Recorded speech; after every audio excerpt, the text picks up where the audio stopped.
know, I was trying to get up here. I had probably the biggest speech of my career. I was going to speak to 200,000 people at the March for Life on the mall. So I really wanted to get here. I got to my plane early, and some kind of scanner went off, and I offered to show them my leg. In fact, I did show them my leg repeatedly, but they didn't really care about my leg too much. And I said, well, can I go back through the scanner?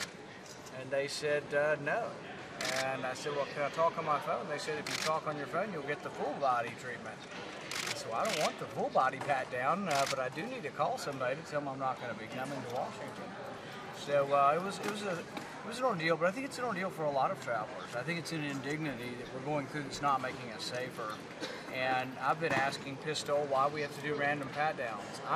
I suspect I was part of a random pat down because the machine, they finally did let me go back through the machine after making me miss my flight and waiting for an hour and a half. I went back to the machine, and there wasn't anything that the machine found. I think that people who have shown some tendencies to travel to certain parts of the world and who might be a threat to our country should be interviewed more, and we should spend some time with them. But the regular, my brother-in-law went to the Air Force Academy. He flies 3 times a week. Can we not figure out a trusted traveler program?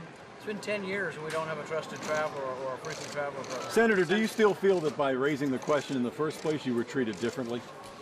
I don't know in the end. I mean, they said that I wasn't going to be allowed to be rescreened, but in the end they did rescreen me. And that's actually all I'm asking for, not for me in particular, for everybody.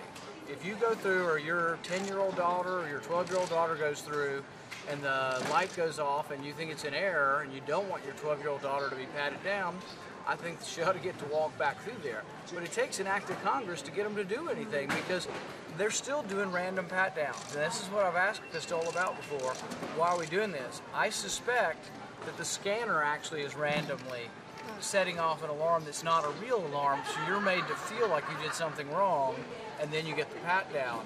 But I suspect, and some of the TSA people told me this when I was in Nashville, is that the monitor's going off when there's nothing there. Otherwise, why would you go back through a very sophisticated machine and 10 minutes later there is no problem?